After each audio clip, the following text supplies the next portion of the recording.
Okay, so let's start capacitors in parallel. This is exercise number 4. Again, we're going to use the same 3 capacitors that we measured.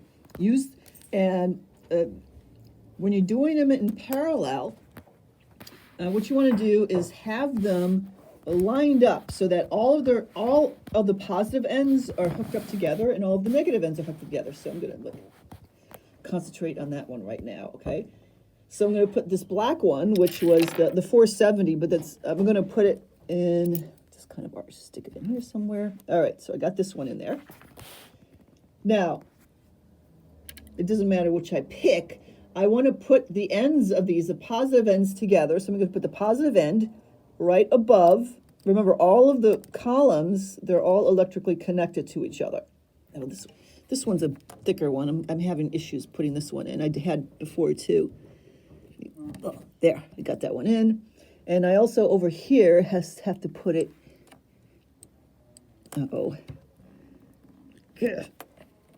sometimes they get a little kinked on the ends, and then phew. Okay, you see the indentation?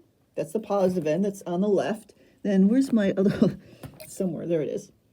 So I want to line this up the same way, and I put that right above it like this. Just make sure, in this case, that all of the positive ends are electrically connected.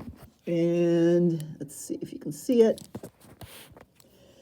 See how they're all in the same column? Underneath the breadboard, all of these are electrically connected. Now let's go over here.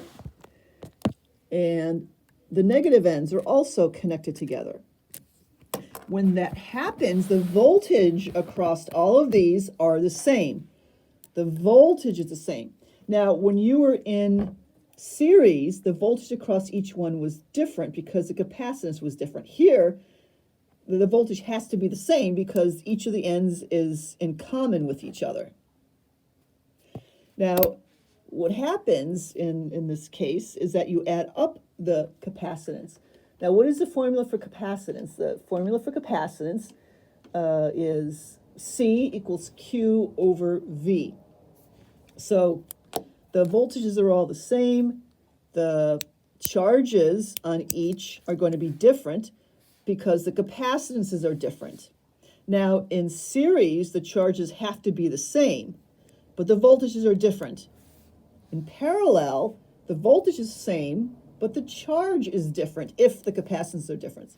Now, of course, if these were exactly the same and you have the same voltage across them, then the charge would be the same as well. But even if these all were 330 capacitors, they wouldn't be exactly 330. There'd be a little variation because of how they're made. There's a certain imprecision to how these industrial capacitors are made. Oh, and by the way, the 220, 330, 470, those are common values. And then you have multiples of 1,000. So you're going to find that out with resistors too. 220, 330, 470, 1,000. You're never going to see a 480. You're never going to see a 320. You only see 330s, 470s, hundreds, thousands, 4,700, 47, 3,300, 33 million. You only see multiples of those specific numbers. Just because way back when all the manufacturers came together and decided to make certain types of numbers, and they did, and this is the same for resistors and capacitors. So all we have to do now is hook up positive left and the negative, and right now I'm hooking up the meter. Now, why don't I hook it up to this one? It doesn't matter. I could hook up to this one. Because they're all electrically connected, it doesn't make any difference which one I hook it up to. So now we see it's 1,086, hold on, millifarad. Okay, I'm sorry, it's 1.085 millifarad, which is the same thing as 1,085 microfarads. So add up all of these together, the 470, 330, 220, and you're going to get up close to that value. Now remember, use the actual measured values, not the listed values.